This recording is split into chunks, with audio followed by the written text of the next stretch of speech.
January is a great time to start a new sketchbook. Here I'm putting water on the surface first, then dropping some indigo acrylic ink into it. I want to create a dark wintry background ready to put some text on top. While it's still wet, I'm also going to add some indigo acrylic paint with a palette knife.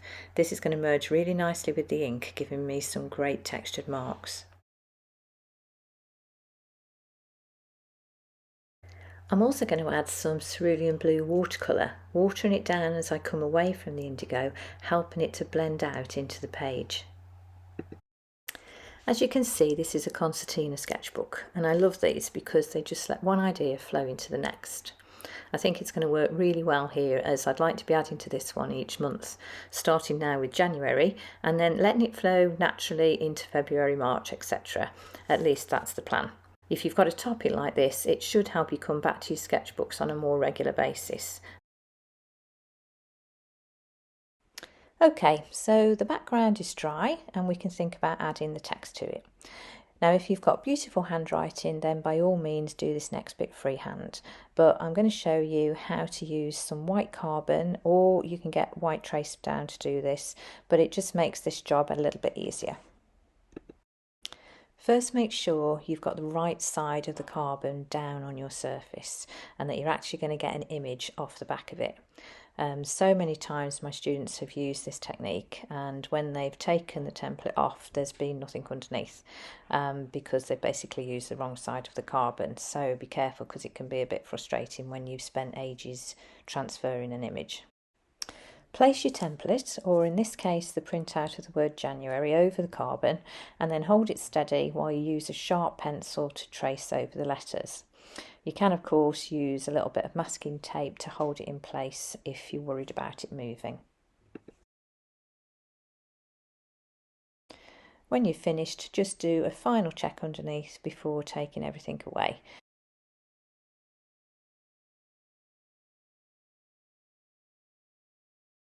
Now you can use the white acrylic pen to go over the top of your outlines to make the image stronger. Just be careful when using these pens though, because they do have a tendency to blob and you wouldn't want that on your surface. So press the nib down on a spare bit of paper first to get the ink flowing. That should get rid of any blobs and then you're good to go.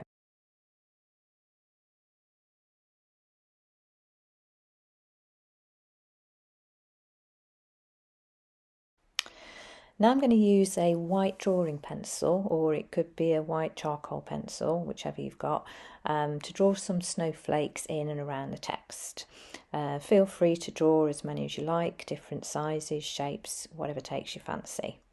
I'm doing it in pencil first because then if I make any mistakes I can just rub it out.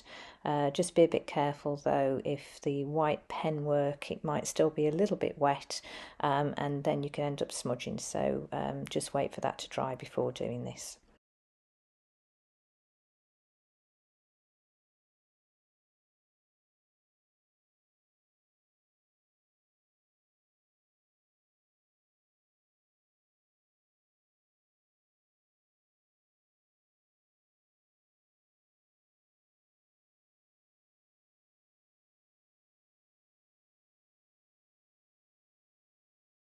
When you're happy with the plan of your snowflakes, you're just going to go over them with the white acrylic pen like we did before to make them stronger and stand out. You can see the lovely textures and variations in the background here now. It's much more interesting to look at rather than just it being a flat area of blue paint.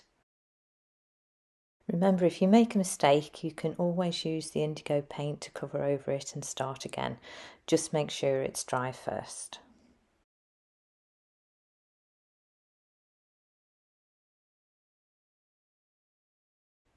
I'm going to add a little bit of snow now to this by splattering some white acrylic paint over it. The paint needs to be fluid and the brush needs to be stiff so that you can actually get a good spray off it.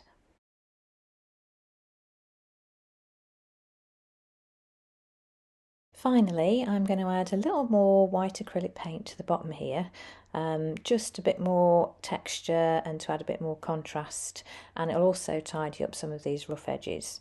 Doesn't really matter how you apply the paint. I'm just using the flat side of the palette knife again and then gently spreading it over the surface. So that's it for now. Hope you've picked up a few ideas. Thanks for watching and I'll see you next time.